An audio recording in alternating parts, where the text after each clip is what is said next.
Welcome back to War Room Pandemic. It is Friday, the 8th of January, the year of our Lord 2021, a really historic week so far. We told you it would be. We're going to have Professor John Eastman on here in a second. I want to make sure that, let's put a pin in this. We got to get back to Michelle Obama and other things that are going on. We're trying to get Posobiec talk about more of what's going on in Capitol Hill. There are going to be investigations of what went on. One thing we do know, the mayor of D.C. did stand down any other law enforcement except for Capitol Hill Police and D.C. Police, basically. And the Democrats, Nancy Pelosi's firing who she can fire in the higher echelons of the Capitol Hill Police, and Chuck Schumer's saying they should be fired, whether it's the sergeant at arms or the head of it. And this gets to my point that it was a pathetic, and maybe they got suckered into the fact that hey, the other million-person march had been so peaceful, right? But what you had to do, clearly, you had to have some sort of barriers up and et cetera, because a historic vote was going on, and they locked down this Capitol like nobody's business when they have important things going on. I mean, the Capitol Hill is in complete lockdown, including the flash guards up, et cetera. And I just have to say, I walked around the Capitol last night, and everything is completely shut down. I mean, there's massive cement barriers and then about an 8-foot-tall fence that is locked in. I mean, you couldn't get past it if you tried. Meanwhile, people just were sort of breezed into the Capitol. Well, that's the traditional thing. That's what it's going to be. You've got very serious people now investigating this, looking at this. I mean, that's traditionally, that traditional fencing is what you see for the State of the Union and other times when major events are happening. So it's pretty amazing. But I'm sure all that's going to come out over time. All that's going to come out about who died, how they died, what was the process of this, etc. So, just as ever, it's always incredible that when they feel threatened, when they're hiding out at Fort McNair and they feel threatened, they will stop at nothing to make themselves feel secure. Yeah. But when the country is burning down, when businesses are burning down, people are going out of business, people are killing themselves because they can't rub two nickels together right now, nothing. By the way, the jobs numbers, in fact, where Cortes is going to come on, the jobs numbers were abysmal today, so we got some headwinds coming in front of this. I think that's directly related to the Republicans not stepping up and doing the $2,000 per, giving, and McConnell and Schumer and Pelosi all giving the money to the swamp, giving the money to the lobbyists and not giving it to the American people, the difference between the 600 and the 2,000. Jack, before we get Professor Eastman. There was a comment made by the brother of this woman, Ashley Babbitt, who was shot yesterday. The Air Force vet? The Air Force vet, 14-year veteran, 2 tours in Iraq and Afghanistan, served some time in Bahrain and other places. And this is what he said, quote, and I think it's a feeling that very many American people have right now, and it sort of gets to the heart of it. And he's talking about his sister. He says, quote, my sister was 35 and served 14 years. To me, that's the majority of your conscious adult life, said Mr. Withoft. If you feel like you gave the majority of your life to your country and you're not being listened to, that is a hard pill to swallow. And that's why she was so upset. That's from her brother? It's from her brother, and I think that expresses a lot of the heartbreak that very many Americans are feeling right now. Okay, I want to go to Professor Eastman. Professor Eastman, the reason I wanted you to come back today, and I appreciate it, was that was Alyssa Farah, who people know has done a great job with Jim Jordan as a comms director, Mark Meadows as a comms director. She went over to the White House and worked for a couple of years, I think, as deputy, and was comms director at the end, including after Election Day. She came in, I think it was this morning on CNN, and said about the post-election voter fraud, ballot fraud, election fraud, it's all a lie, large cap, all a lie, and it was nonsense, and President Trump should resign immediately. I just want to stick to the facts. Is what Alyssa Farr, if you were able to sit down with her, what would you walk her through to try to just show her, not convince her, but to try to show her that it may be many things, but it's certainly not a lie. And the President of the United States, for pursuing this for the Constitution and the American people, it actually did something positive for the nation, not something he should be ashamed of or resign for. So what would you tell her? Well, that it's clearly not a lie; it's the truth. And I would walk her through three categories of examples. The first one is pending in 3 different cert petitions before the Supreme Court of the United States right now. 5 different cert petitions before the Supreme Court of the United States right now. Acknowledged violations of state election law by non-legislative officials, either at the county level or at the state level in the executive branch, and in Pennsylvania's case, in the judicial branch. Clearly altering state election law in the middle of the election, or in Pennsylvania's case, even nearly 3 weeks after the election, they continued to make changes while the heavy Democrat areas were still counting ballots, removing voter identification requirements and certification requirements to help ensure against the risk of fraud in the casting of absentee votes. That's a fact. It's a fact. It's also a fact that under the law, those changes to the law by non-legislatures violated the Constitution. That's a fact as well. The second thing is, as a result of those changes, we have thousands and thousands of ballots that were illegally processed. We have in Georgia a rejection rate of illegal ballots of about 0.34%, when the normal rate historically is anywhere between 3 and 4%. That's a fact. We also have in Georgia that they were putting out mobile polling place locations. That was illegal under state law, and they did it in targeted Democrat areas, illegal under the unconstitutional under the Equal Protection Clause, and it violated also the opportunity for the campaigns to have observers during every part of the election process. Again, illegal under state law. Those are all facts. How many ballots were illegally acquired and harvested as a result of that illegal operation? We don't yet know, but it is a fact the illegality occurred. In Wisconsin, it is a fact that county election officials in Madison, Wisconsin, illegally did a thing called Democracy in the Park. They did it in collaboration with the Biden campaign. These are election officials who's supposed to be the neutral people conducting the election fairly. They're coordinating with the Biden campaign. Joe Biden has a PSA announcement telling people to go harvest their votes at these illegal Democracy in the Park human drop boxes, they called it. Illegal under Wisconsin law half a dozen ways. And there were 17,000 ballots illegally collected in that process. They also got rid of signature verification. They got rid of the witness requirement. All of these provisions in state law are designed to help protect against fraud. There's a provision in Wisconsin law, you have to prove voter ID if you're voting absentee, with one single exception: if you're indefinitely confined, invalid in a nursing home, invalid in a nursing home, you don't have to do the ID. 2 county clerks directly told all the voters in their county, forget about that. If you just claim indefinitely confined, we'll let you get away with it, and we won't check your voter ID. Again, invalid under state election law, and got rid of a major check against fraud in the conduct of ballots. These are the kind of things we have. We've got. If you look at the Georgia complaint that was filed on December 4th, and a month later still hadn't had a judge assigned. 1,000 pages of allegations of illegal voting that occurred, verified sworn affidavits. That's evidence. And for somebody like her to say that it's a lie is to ignore all of that. Now, the real question is, and on the Wednesday thing, Mayor Giuliani's speech, my speech, the president's speech, talking about these things, talking about the truth, talking about what went on in the election. People are angry, but they're angry at the illegal conduct of the election. That's what incited anything, if there was incitement at all. It wasn't us talking about what actually happened. It cannot be the case that when you talk about the truth of an election, that you're not allowed to do that because 4 hours later, some people that cross the line on violence take that action. I've seen one report that there were nearly 2 million people at that rally, and we have roughly 100 people that crossed the line into the Capitol. That's unfortunate, and it cannot be condoned, and the people that did that ought to be prosecuted for the violation of the law. But we can't remain silent about what we know happened here, and to keep calling it a lie as if it didn't happen is to shovel something under the rug that's going to deprive us of our ability to have fair elections in the future. Okay, I want to go and put a pin in Raheem and Maggie and Jack about it only being the comms director at the White House. So, but I want to go another topic.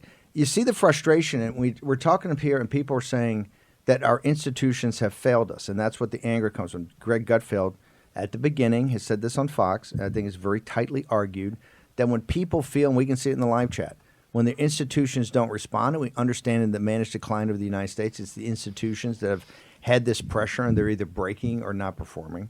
So let's go back to institutions. In the Supreme Court, of the 5 that you've got filed and trying to get there, they obviously are sending a signal, or am I just slow on the uptake? Aren't they sending a signal because it's now January 8th and you still haven't get it expedited? It's still in the process somewhere, but you really haven't gotten like dates when you're going to go argue these, I don't think, that they're telling you, hey, This is a political thing, and you may have evidence and you may have facts, maybe about the Constitution, but you ought to go back to the Pennsylvania legislature and let them clean it up, and go back to Georgia and let them clean it up. We don't want to get involved in it. Am I just being dense here? No, you're being absolutely right. Look, the Supreme Court had one of these cases before the election. They had the opportunity to address the Pennsylvania violation of law when the Pennsylvania Supreme Court illegally ordered a change in the date when people could return their ballots.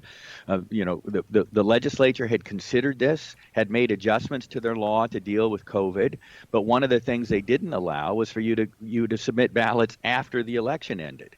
And the Pennsylvania Supreme Court said, we're going to allow you to get those ballots in as long as they're here by Friday, 3 days after the election, and don't, and if your postmark is after the election, that's okay as well. We're going to presume that it was actually sent before the election. I mean, the level of illegality here was preposterous, and the Supreme Court was asked to weigh in on that before the election so they could make clear to everybody state election laws must be followed, or we're going to have a problem with this election. They chose to pass on that, and that's unfortunate. One of the other big lies here is this one that you see 60 court decisions have been, have all rejected Trump's claims. That's just not true. Most of those cases have been rejected on very jurisdictional grounds, and in all but a few instances, none of the merits have even been reached. And the jurisdictional grounds, in some cases, they were brought by individual citizens rather than the campaign, people that don't have standing to challenge an election because they don't have a particularized injury. But a dismissal on jurisdictional grounds is not the court looking at the merits and choosing that there was no case there. This is the problem and why people are angry. The institutions that were supposed to look at this, the legislatures that wanted to look at it, and the governors refused to call them into session. The courts that should have looked at it and took a pass. This is what has people angry because it's clear that the law was violated, and the question is, what are we supposed to do about that? Yeah, go ahead, Jack. Professor Eastman, when you say that the law is violated and clearly this is an equal protection issue, is there any cause for a tort on the basis of individual electors against some of these officials, say in counties in Pennsylvania, county clerks, etc.? Because if they violated someone's individual civil rights, it seems that they don't have the protection, correct? Well, they were allowed to vote, and so then the argument is, well, you allowed people who are not legally eligible to vote, and then diluted my vote. But that dilution is an injury you share across the board with all other voters. And the Supreme Court's precedent on this, it's a body of law I disagree with, but the Supreme Court's precedent on this is you have to have a particularized injury that applies to you in a way different than the just general population. Otherwise, you're just complaining about our law wasn't followed, and the remedy for that is political, to go back to the legislature. So individual voters, unfortunately, don't have the right to bring a court action against these illegal conducts. But the campaigns clearly do, the candidates clearly do, and those are the cases that are pending before the Supreme Court, but still not a word whether they're going to even take the cases to consider. I tell you what, Professor, can we have you just hold over through this commercial break? I got two more questions we want to get answered for our audience. Professor Eastman, who is the lead constitutional lawyer for the president that teed this all up. We're going to take a short break for commercials. We're going to return, and we're also going to get into Michelle Obama has now weighed in. She thinks the President of the United States, am I correct? She thinks he ought to be stripped of all social media platforms. I don't want to overstate her case, but Raheem, is that what she's essentially saying? That's exactly right. Okay, we'll talk about all of that. Former First Lady weighing in here. President of the United States says he's not going to inauguration. The reason Raheem says because it's not an inauguration. We're going to return with Professor Eastman in a second.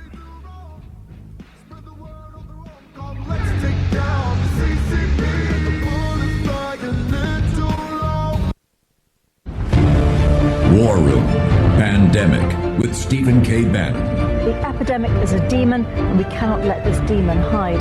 War Room Pandemic. Here's your host, Stephen K. Bannon.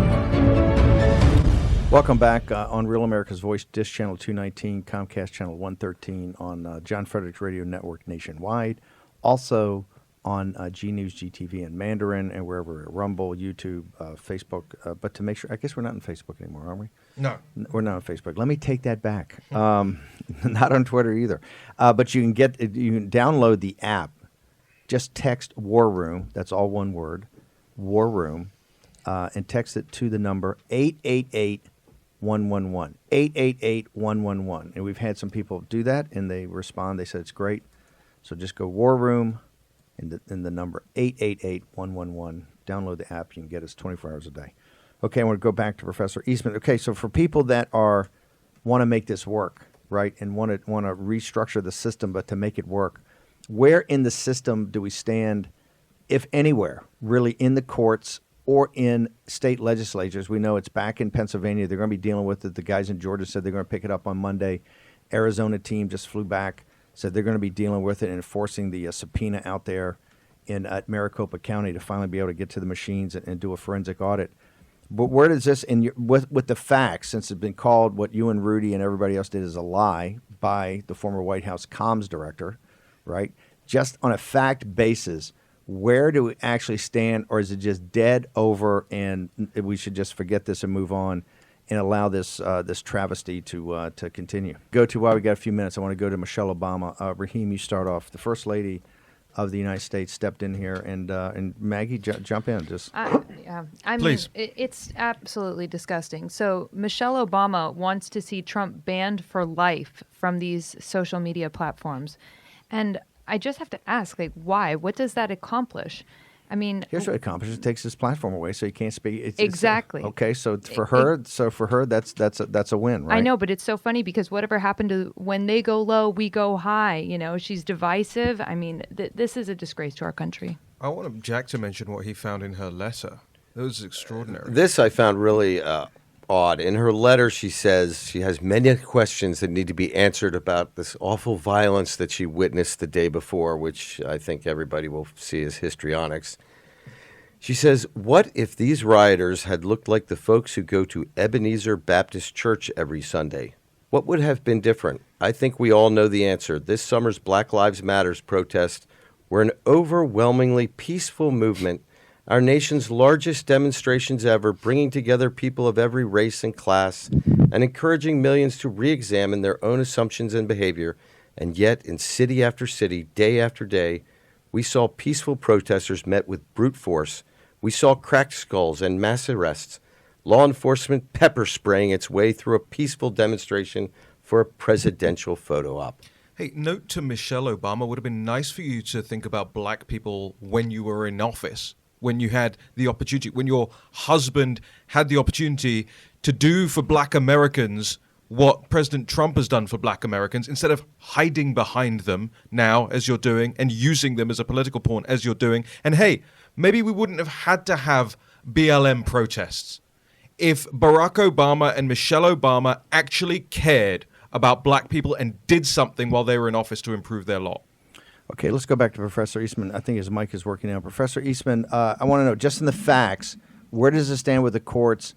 Where does it stand with the legislatures? And forget, you got to sort this out for the future in 2024, the here and now, because we keep saying, hey, the future is now. Where does this stand in courts? You said, hey, I got 5 things in front of the Supreme Court. I got things at state courts. I'm all over. We got guys here, there. I'm at state legislatures. Where is the standard fact, and does it mean anything? Well, the most important thing is it has to be done, because if it's not, we are no longer citizens, we're subjects. We no longer have control of our government. The violations of state law here meant that the legal process was not complied with by people who did it deliberately in order to skew the results of an election. That cannot stand.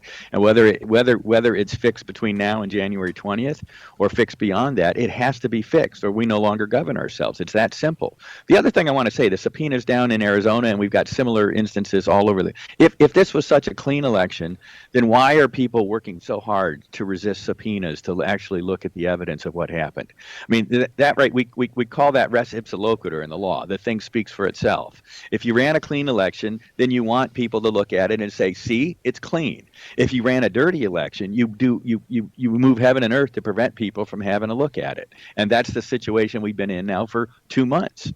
But I just want to make sure, in Maricopa County, I think of the 5 supervisors, 4 of them are Republican. In Georgia, all of the, Raffensperger and Sperling, they're all Republicans. So the guys you've been dealing with are not Soros-backed left-wing Democrats, right, or progressive Democrats. They're Republicans. Why have they been so hesitant to work with people to actually get to the facts? Well, two explanations come to mind. One, they're fearful of the violent protests that we saw all summer in Portland and elsewhere, and live threats that if anybody starts questioning the results of this election, there will be protests on that score again. So we saw that as a setup leading up to the election, and I think it cowered some people. The second thing is, look, just because you're a Republican doesn't mean you wanted to see Trump win the election. We've seen a lot of Republicans who were anti-Trump, and I But think we that, don't want these and who election. think the But movement. I know, but we don't want these election officials to think anybody should win an election. We want these election officials just to be neutral, regardless of what their political affiliation is. Right? We want them to be just. They want them to be people that in these positions to be neutral to make sure the thing's fair and honest. Correct? That's right, but we know human nature being what it is, people in office are tending to be partisan sometimes. That's why we have state laws that require in partisan elections that one member from each party be there at the table watching those ballots counted. That was another one of the laws that was violated in a number of these states. The Republican was allowed to be at the entrance of the Philadelphia Convention Center while Democrats were running the count on tables 100 yards away. I mean, that's just not the sign of transparency, and it doesn't lend comfort to people thinking the election was conducted fairly. Okay, Professor Eastman, how can people? So once again, would you be open to an opportunity if we could set up a meeting with you and Alyssa Farah to walk her through and show her, hey, somehow you might not have seen the memo that was going around the White House, but this was anything but a lie. You may not like all the evidence. You may not agree with some of our ideas about some of the court angles, but it certainly wasn't a lie. Would you be open to sit down with Alyssa if we could set it up and walk her through your facts and your package? I would be delighted to sit down with her, and quite frankly, if I found out she already knew those facts and just called it a lie anyway, that's defamatory, and maybe we ought to sit down in a different forum. Wow, Professor Eastman throwing long there. Okay, but you've got these packages of facts that I've seen that you've got there, and you've got these binders, and you have these briefing books. The one went so well with the state legislatures last Saturday. It was pretty amazing. So we'll make sure we'll reach out and try to set that up. Thank you very much. By the way, do you give us your social media, because I know people want to follow you. You're a big people in our posse on the show. Love you. So I haven't been blocked from Twitter yet, but Dr. John Eastman there, and over on Parler, nobody had taken my name before I got to Parler, so it's just John Eastman there. Okay, John. Thank you very much, Professor Eastman. Thank you very much. Take care. Jack Maxey. One of the things I really love about Professor Eastman, you can hear the passion in his voice, but it does not scramble his words. He is a completely logical person. He lays out the case. He lays it out very cleanly. He does it without, injecting a bunch of emotional wording to his conclusions. It's very gratifying to think that a guy like that is on our side, and I think it's important that all of our listeners understand this isn't over, right? When Washington crossed the Hudson in that fog one afternoon and saved his army, it didn't mean it was over. We love this country, and we're sticking in it for the long haul. And I don't think people should be overly depressed. No, and some of the whining, and particularly some of the harder hombres, some of the whining out there, stop the whining, okay? You're going to go through good days, you're going to go through bad days. One of the best pieces of advice I got overnight was from one of the smartest, I think, audience members we have. They came to me and said, hey, you ought to refer people back today. You said they love the way you started with the prayer the other day. But you ought to refer back, everybody, to the Christmas Day special, the commentary of Christmas in Patrick K. O'Donnell's books. And they very specifically talked about the books he wrote about the revolution, and said people can pick any one of his books, and they can see at any time in American history the country's had its back to the wall. And it's people that had grit and determination and did not give up that eventually won out, right, and overcame. And that's the issue before us today. This thing had been worked on. I got to tell you, the team of Rudy and John Eastman and all the people in background, the researchers on a state level, crowdsourced, did a tremendous job. And had it all teed up. Hey, decisions were made, right? You got to live with those decisions. But like Eastman said, they're still out there. They're in the courts. They're still back these general assemblies. I can tell you, knowing these state legislatures, they're on fire right now. And why are they on fire? because of people like you. So when we ask what to do, you've been an amazing force multiplier, right? We got to the cusp of victory because of you. We got to the absolute cusp of victory on the floor of the United States Senate, okay? Right? How did that happen? It was because of you. You've got to be a force multiplier now. You've got to continue to be engaged. And remember, what did Trump say? This movement is at the very beginning stage, right? He's not giving up. That's why I had Rudy start off. He's not giving up, and he's not going to back down. We're going to return in a moment. Raheem, you got something? I just want the Hawley thing, right? The Simon Schuster thing. I just need people to think in the break. You should never buy anything from Simon Schuster, the publisher, again. Let them know about it. We ought to light Simon & Schuster up. Josh Hawley, one of the bright lights of the populist movement, pulled down for standing up and trying to get the facts argued before the American people, have the evidence put forward. It's absolutely outrageous. Okay, we're going to return. War Room Pandemic in a moment.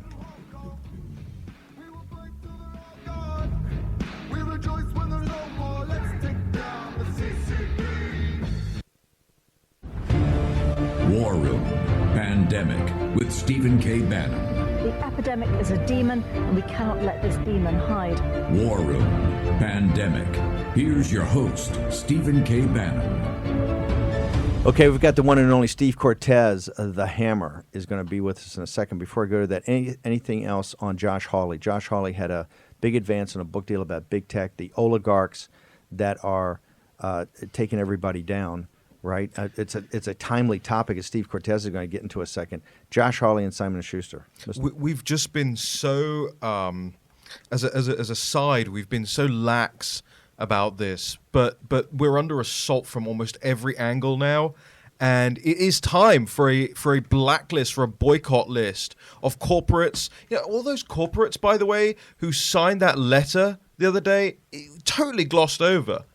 As a news topic. I'm going to do that tomorrow. You had major corporations in there, United Airlines and Macy's and Saks.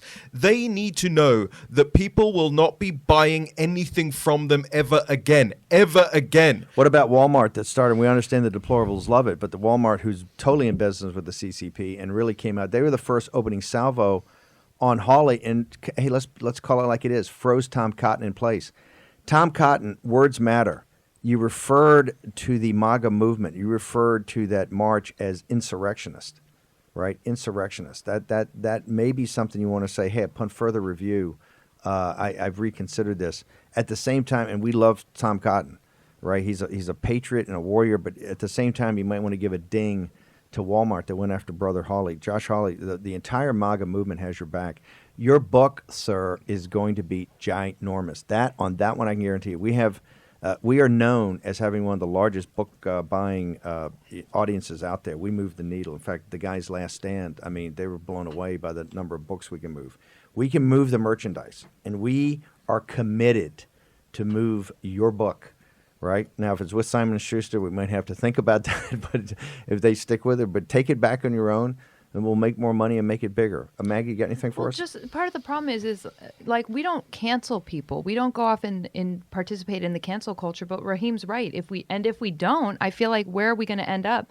You know, I just found this story that a CNN reporter is going after cable companies for carrying OAN, Newsmax, Fox. So where are we going to end up if we don't have access to other alternative information? Everything's going to be canceled. And why would somebody who believes in the First Amendment want to take One America down in Newsmax? I mean, Newsmax is about as moderate as you can get. I love Chris Ruddy, but they announced Biden as president-elect on the day after the 14th, 15th of December. Okay, we got to get to Cortes. Cortes, you're Chicago, right? You're a Chicago guy. Your radio show is out of Chicago. You're in the pits. You're in the pits out of Chicago, trading for decades. Michelle Obama from the south side of Chicago. She's kind of she knows what the game is. This is about information warfare. She knows the president's powerful because he can disintermediate the cable companies. He can disintermediate CNN because he can go right to MAGA. And she understands it's time to pull the plug on that. So he has no megaphone, no platform. What say you, sir? Right. Listen, really shameful, her announcement yesterday. And you're exactly right. Look, big tech is far too often lately acting like Big Brother, and now they're being encouraged to go even further. You mentioned who doesn't believe in the First Amendment. Well, I'll tell you one person, the former First Lady does not believe in the First Amendment. She, like her husband, is a graduate of Harvard Law School, but apparently she decided to skip law school on the day that they talked about the Bill of Rights because she wants to permanently censor the President of the United States across social media platforms. Let me be specific too and quote from her. She says, now is the time for Silicon Valley companies to stop enabling this monstrous behavior and go even further than they already have by permanently banning this man from their platforms. This man. She refuses to actually name Trump as if he's Voldemort throughout her missive. But here's the reality in America. If you don't like somebody's ideas, if you revile the America First platform, the way that you prevail over those ideas, Steve, is through better ideas, through more persuasive ideas. If you don't like somebody's speech, you don't like the way President Trump talks, the way you counter that speech is with more speech. In America, in any civilized society for that matter, we need more ideas. We need more speech. We don't need suppression. We don't need censorship. So what the former First Lady here is calling for is dangerous. It's reprehensible, but unfortunately, to your point, it is tactically smart. In an evil way, it is tactically smart because she realizes the power of Donald Trump when he communicates directly with the American people. She realizes the power of shows like this. And look, let's be very honest about what's going on right now. This is a dark week in American history. I've said it's a fulcrum week, that the United States right now is wobbling between persisting and thriving as a republic or devolving into oligarchy. The most dangerous oligarchs of all right now in America are the Silicon Valley oligarchs. The actions they've already taken are incredibly foreboding. They are being encouraged directly by the Obamas to go even further. So this is time for the American people to really rise up. They need to know, just because Joe Biden is going to be inaugurated, unfortunately, in a dozen days as an illegitimate and illegal president of the United States, does not mean that this battle is ending. As a matter of fact, in many ways, the battle is just now heating up. We need to preserve our First Amendment. We need to preserve platform access. This is the digital public square of the 2020s. These are not truly private companies. And Michelle Obama's call needs to be aggressively rebuffed. All of us need to get out, whatever our circles of influence are. All of us need to be out, standing up and saying, if you believe you have better ideas, then promote those ideas. Silencing us is the absolute worst, most un-American idea, speaking of ideas, most un-American idea that I've heard of in a long time. I want to go back. The monstrous, I think the phrase was monstrous behavior. Is that what monstrous behavior? The monstrous behavior is winning elections. His monstrous behavior is winning elections. That's his monstrous behavior. Right. It's that's what this is all about. Is winning over 75 million voters and having the most, in my view, the most successful presidential term in modern American history, creating in the year 2019, before the Chinese Communist Party virus crashed the global economy, creating in 2019 the best single year for workers in all of history. Not my opinion, that's the data. 6.8% wage growth, the highest by a mile in all of U.S. history.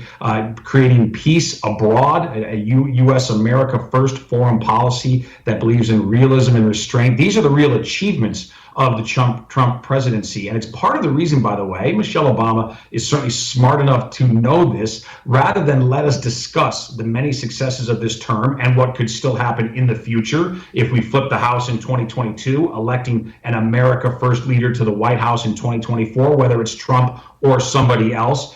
She knows that those are very real potentials out there. And so, again, instead of competing in the marketplace of ideas, instead of saying, here's why you are philosophically wrong, instead, what do? They demonize us and silence us. That is the exact opposite of what our founding fathers had in mind for this country. It's the opposite of over 2 centuries of American tradition. This is a dangerous, dangerous time in our country. I'm not exaggerating when I say that we might be devolving into an oligarchy, and that oligarchy has several powerful groups behind it. Certainly the administrative state of establishment elected politicians, many of whom are Republican, the corporate media, and then again, most dangerous of all, the oligarchs of Silicon Valley. And they have the full blessing and in some ways perhaps the direction of the Obamas. We need to be fully aware of what's at stake here.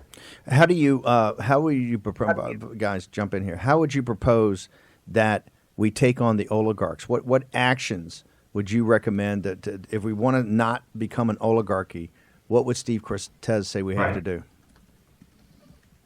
Listen, it becomes more difficult now that we're the opposition, right? And we have to just be real about that. We are clearly in the opposition, having lost the White House. I don't think legitimately so, but we're not going to be in control of the executive branch and being in the minority in both houses of Congress. So here's my prescription going forward for the near term. First of all, I think it's imperative that the president establish a special counsel to investigate the Biden-China CCP bribery scandal. That I think is an imperative for the coming days. So that would be one step. But in terms of what the American people can do, what the patriots and deplorables out there can do, I think we need a lot more demonstrations. And yes, of course, they have to be peaceful. But we need to show the force of the American people. We need to show that we will not be silenced. I think that is critical. And if we see that, if we see mass mobilization, we can prove that we are more powerful than the oligarchs. The other thing we need to do over the next couple of years into 2022 is all of us work in our states to make sure that the individual states' election processes are constitutional and lawful and legitimate. We need to, in my view, get away from technology entirely. And I'm no Luddite, I embrace technology, but when it comes to the elections, I think this is one of the few cases where we need to take the example of our neighbors to the north of Canada. We need to go back to paper ballots, back to in-person voting unless there's a serious reason why you cannot vote in person. We need to have identification. We need validated real elections again, but we have to start working on that right now in 2021 so that we can have real elections in 2022. But look, I'll also be honest with you, Steve, this is a tough task. This is a tall order, fighting against these kinds of powerful overlords. And I think that really is the correct term for these oligarchs, for this emerging nascent oligarchy in America. It's not easy. But great things are never easy. And the other thing is, Steve, we don't have much of a choice because we have to save our country. So is it hard? Yes, it's really, really hard. But we've got to get to work anyway. We just got a couple of minutes, but I got to get you in here. The job markets, the job numbers today were the bottom kind of fell out. Is that because of the 2000? They didn't get the 2000. What's you got about 2 minutes? Tell our audience what's going on here. Sure. No, I think there's a few reasons. I think number one is not getting the $2,000, getting $600 instead. A lot of Americans, even Americans who have not lost their jobs, are still hurting and very anxious right now. A lot of them are working fewer hours. They're making less money. There's tremendous insecurity out there because of what the CCP did to this country. But I think also to connect this back in other ways to politics and specifically to the election, we have seen a marked decline in confidence since the election. And that's not just my view. CNBC SurveyMonkey takes a survey of small business owners in America, and the bottom dropped out. They reported the end of November since the election. It dropped dramatically. Same thing from NFIB, National Federation of Independent Business, which surveys small business. Their confidence survey, the bottom dropped out. So I think that there is a crisis in confidence right now because we no longer have the entrepreneur-in-chief president. Also, Stephen, this is critical. In this jobs report today, 500,000 jobs lost in the leisure and hospitality industries. That's because of these onerous, renewed lockdowns in democratic jurisdictions. We know that they do not work, and unfortunately, it now has the full support of President-elect Biden. These lockdowns are destroying jobs by the droves. That is a big driver of this terrible jobs number today. We have to get sensible about dealing with the virus. We have to take the example of Governor DeSantis in Florida and not follow the disastrous example of my governor, Governor Pritzker, or Governor Newsom in California, or Cuomo in New York. Steve Cortes, how do people follow you? Tell us about the radio show. How can people listen on an app? And tell us about your social media. You bet. I'm on AM 560 in Chicago time, 5 to 7 p.m. drive time. You can stream it anywhere. And please follow me on social media at Twitter. I'm at Cortes Steve, Cortes with an S. Over on Parler, I have my name in the right order. I'm Steve Cortes. Steve Cortes, one of the best spokesmen going for the MAGA movement. Steve, thank you very much for joining us today on War and Pandemic. Okay, we're going to take a short commercial break, and we return. Just a quick reminder. Sure. Natalie Winters just reminded me. Simon & Schuster is the company that published that CCP virus propaganda book with its own, quote, no citations and references included. Oh, I remember that. Yeah. Great. No, she's so great. I'll try to get the cover of that thing up there. I remember we had that on it early in the war room. Complete nonsense. A misdirection play. Information warfare from Simon & Schuster. Okay, we're going to return to the war room just a second.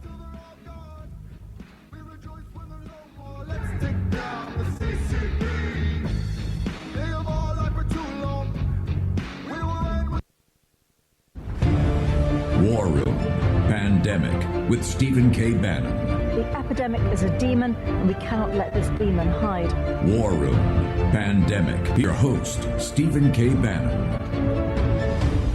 Welcome back to the War Room. We had Rudy on to start the show. We're going to have Rudy on to end the show in a very special way. Raheem, you got a special award ceremony here? Yeah, we have this framed. Finally got it framed. So that's the cover of the National Pulse, and that's your Man of the Year? That's right. Right, and we named you Man of the Year on the 31st of December, along with Dr. Jan as the Woman of the Year for the War Room. So we've got this one that will hang here in the War Room. We've got one for Rudy Giuliani, and we've got one that's hanging in the National Pulse office. Wow. And That you is got to like great. the framing job. You notice It's how Raheem beautiful. always brings sophistication to the war room. No, he's style. It's actually edible. He's first up. Can we go and Fog City find the tweet right there? Read that. The tweet from about Vice President. The Vice President's staff is clearly watching the War Room live this morning. Raheem Kassam mentioned. Raheem, what did you talk about the inauguration? Not an inauguration because it wasn't an election. Not an inauguration because it's not an election. And what's this? And people are loving that. They are loving that online, and It's true. It Well, is I true. tell you who's loving said it is exactly. is the VP. Tell us what the VP's doing. Yeah, so reports are coming out that the Vice President Pence and the Second Lady have yet to make a decision regarding their attendance at Biden's inauguration. That's a walk. Isn't that a walk back from what they said the other day? They said the Vice President's going to go to the inauguration. Yes, change of tone. So what's the politics of that? This has got 2024 written all over it, right? Look, I think Jack has it right as well. I mean, this guy is walking a very fine line now. He realizes how unpopular he is with the base after... What's the after fine not- line? He not stepped to- over the line. No, but what I'm saying is he still knows that he needs to, I'm still on your side, I'm still a conservative, Heritage Foundation, please put me on your board, all of this kind of thing. And he knows that people are going to resist it. So now he's kind of going, oh, maybe I won't. I don't think it will work in the long run. I think he's done. It's over. You know, he proved it. What do you call him? Pontius Pence. Yeah. By the way, the letter was totally misleading. The president never asked him. The lawyers never asked him to change the electors and flip him to Trump, or even to send it back to the states for about 10 days, I think it was. That Pennsylvania had sent a letter, wants it back. That Georgia want it back. The Arizona want it back. These state legislatures understand they've got issues down there that are going to continue in the courts. You know, as much as the oligarchs don't like it, as much as Joe Scarborough and those guys don't like it, it's going through. As much as Alyssa Farah, the former comms director, doesn't understand it. By the way, Frederick's the thing on defamation very interesting. That's huge news, by the way. And he's he looks like a nice guy, but he punches above his weight, right? So he had been thinking. Trust me, that didn't come off the top of his head. He was thinking about that. So where do we started with the toxification of Donald Trump and the MAGA movement and the deplorables. They've been trying to do this since the rise of Trump. Megyn Kelly. The first time in August of 2015 on Fox, they tried to kneecap Trump coming on stage. They've been all over the MAGA movement from day one. You know, this immensely peaceful. They do rallies all the time. Brought 1 million people here, 54,000 people in central Pennsylvania. The hardworking backbone of this country, totally peaceful. Now they're being portrayed as insurrectionists, as revolutionaries, as all of it. So where do we stand? Well, we have some breaking news as well. Nancy Pelosi has just put a letter out, and the fourth point in the letter is preventing an unhinged president from using the nuclear codes. And she says, this morning I spoke to the chairman of the Joint Chiefs of Staff, Mark Milley, to discuss available precautions for preventing an unstable president from initiating military hostilities or accessing the launch codes and ordering a nuclear strike. The situation of this unhinged president could not be more dangerous, and we must do everything that we can do to protect the American people from its unbalanced assault on our country and our democracy. Is there anything the president's done? Have you seen any unhinged? I mean, he laid out a case the other day. He's done 2 videos, both of which said, hey, I want people to be peaceful, go home. He did say, hey, I love the MAGA people and I have your back. He does the thing last night. Is that look unhinged? His thing last night, the 2.5-minute video, was that unhinged? To me, in all of these things, we see the projection of the left. We are about to seat a president who is completely compromised by our single greatest enemy and the enemy of liberty around the world, the CCP party of China that has paid the Biden's bills for more than a decade. And so this is projection, right? And she said that Donald Trump has abused our institutions for his own benefit. Wrong. The institutions have abused Donald Trump and the liberties of the American people for their own benefits. We see this over and over again. And as we see everybody's kind of depressed here, I think we should think about this. This is the second turning. The books are being opened. The people who are unreliable are being exposed. And we talk about this throughout history. They say the truth will set you free. That is why they do not want the truth to come out, because they want you to remain subjects. You remember yesterday they described this as the worst ride in American history? Not true. Not even like a grocery corner in Kenosha. And yet now the People's House looks like a forward operating base in eastern Afghanistan. It is completely secured. This should tell you a little bit about what they're thinking. They're afraid of you, not because you're going to do anything wrong, but because you have the moral high ground. They're afraid of you because of what you did on November 3rd. That's why they're afraid of you. The monstrous behavior that Michelle Obama talks about is you guys win elections.